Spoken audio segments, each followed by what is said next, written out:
On the 24th of August, 2025, Everton Football Club opened Hill Dickinson Stadium with a historic 2-0 victory over Brighton and Hove Albion. The crowd of 51,759 supporters generated 126 decibels, the loudest noise ever recorded at a Premier League match. This £760 million waterfront fortress represents 4 years of construction on a former Victorian dock. Welcome to Big Builds. That opening day noise wasn't accidental. It was engineered. Hill Dickinson Stadium's bowl design creates an acoustic weapon, trapping sound and driving it back toward the pitch. The south stand, dubbed the Blue Wall, holds more than 13,000 supporters positioned as close to the action as Premier League regulations allow. When Iliman Ndiaye scored Everton's first competitive goal at the new ground in the 23rd minute, the roar didn't just fill the stadium. It set a measurable record that placed this venue among the loudest in world football. For context, that 126 decibel measurement ranks as the 5th loudest crowd noise ever recorded at an association football match globally. But this story begins long before opening day.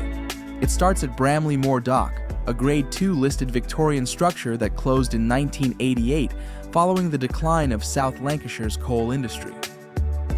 For decades, this historic dock sat largely abandoned, hosting occasional music festivals, but mostly serving as a reminder of Liverpool's faded industrial glory.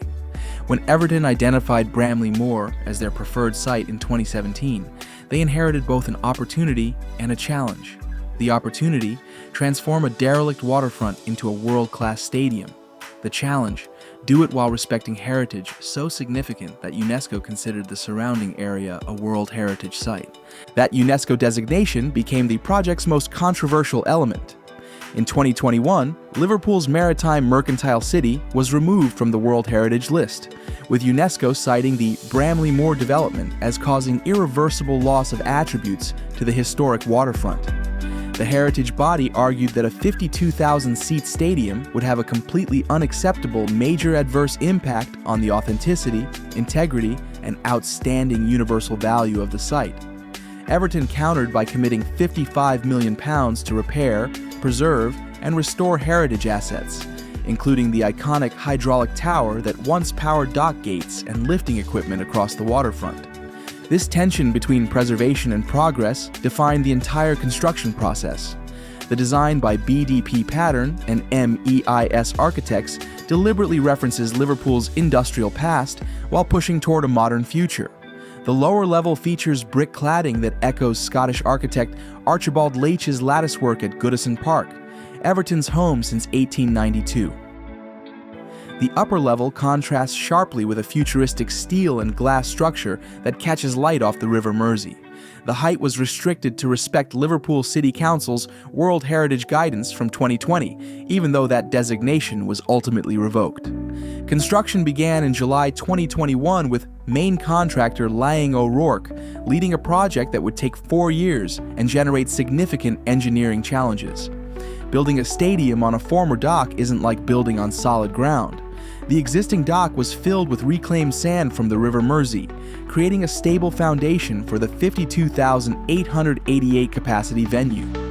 The steel frame construction utilized advanced digital modeling, with architects using Revit, Rhino, and Grasshopper software to pre-plan every connection before a single beam was fabricated.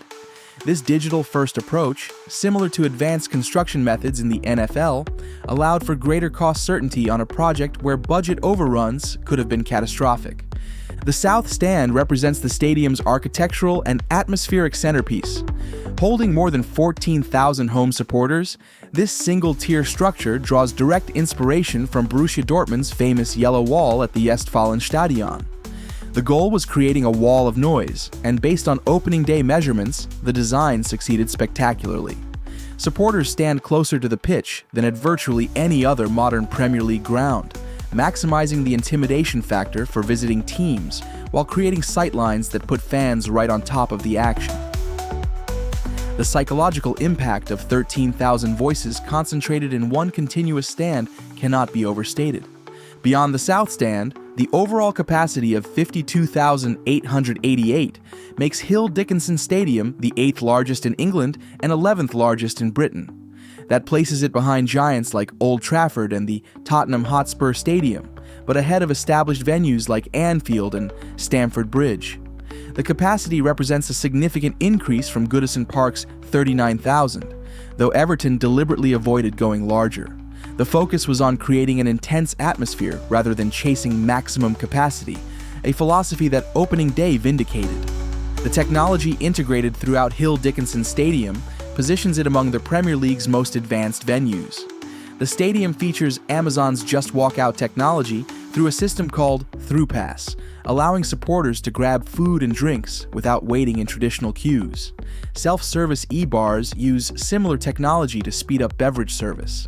The LED screens are the largest in the Premier League, measuring 9 meters by 32 meters, ensuring every replay and highlight is visible from every seat. These aren't just conveniences. They're revenue generators that keep supporters spending money inside the stadium, rather than leaving early or arriving late.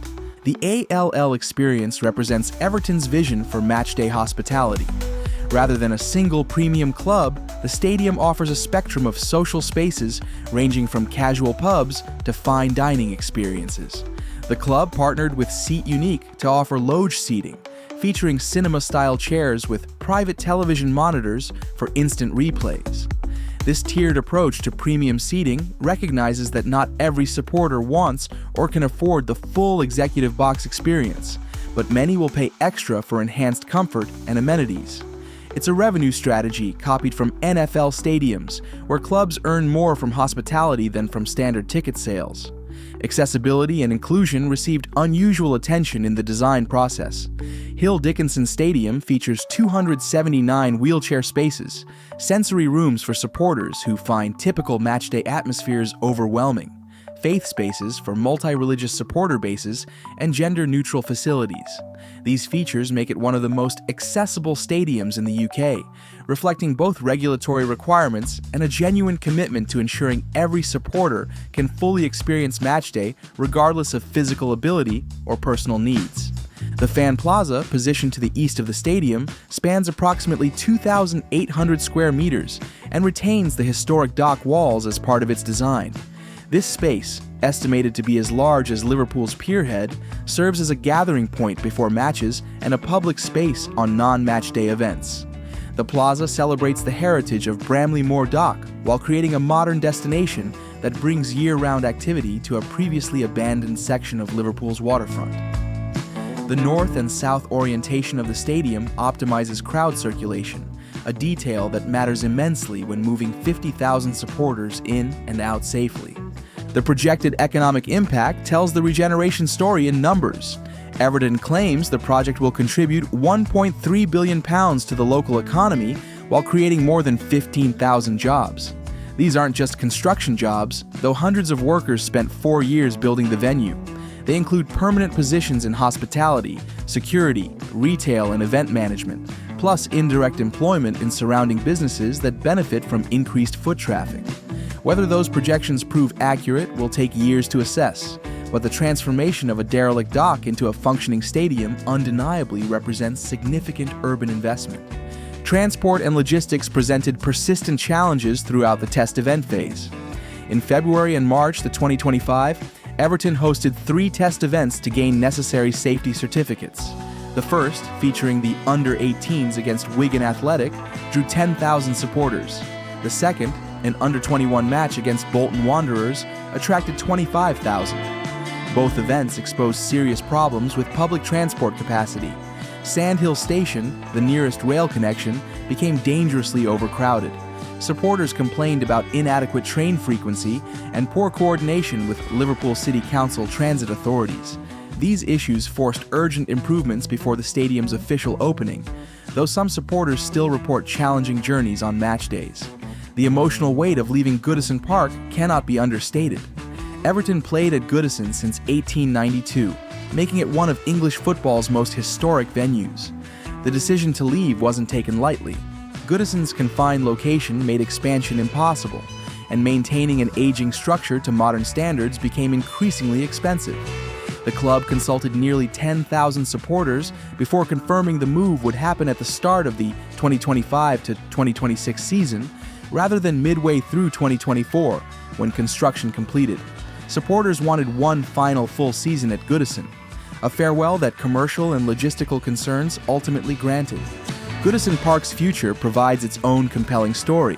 Rather than demolition, the stadium will become the first major venue in the UK dedicated exclusively to women's football. Everton women will call Goodison home, a decision that honors the ground's legacy while advancing women's sport. It's a rare example of stadium transition that avoids the wrecking ball, though the financial sustainability of operating a 39,000-seat venue for women's matches remains to be tested. Hill Dickinson Stadium's place in the broader Premier League stadium landscape deserves examination. Tottenham Hotspur Stadium, completed in 2019 at a cost exceeding £1 billion, set new standards for English football venues with its retractable NFL pitch and microbrewery. Arsenal is exploring expansion of the Emirates Stadium from 60,000 to potentially 80,000 capacity, which would make it England's largest club ground.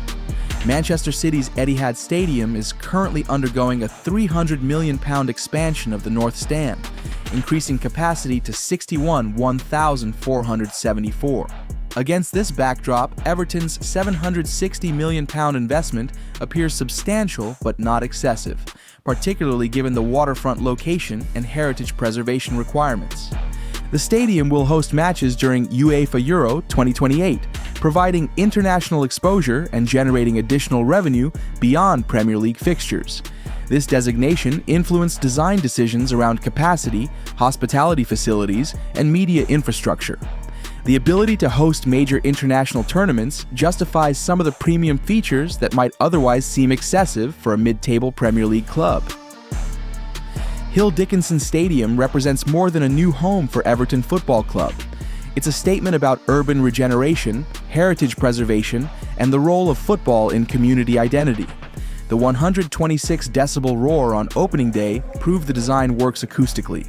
The sold-out crowds prove supporters embrace the move, despite deep emotional ties to Goodison Park. The real test comes over years and decades as Everton and Liverpool assess whether the economic projections materialize and whether this stadium becomes the catalyst for broader waterfront development that proponents promised. Big Builds will continue monitoring Hill Dickinson Stadium's first full Premier League season and its long-term impact on the surrounding community. For more in-depth analysis of Premier League and NFL stadium projects, subscribe and ring the notification bell.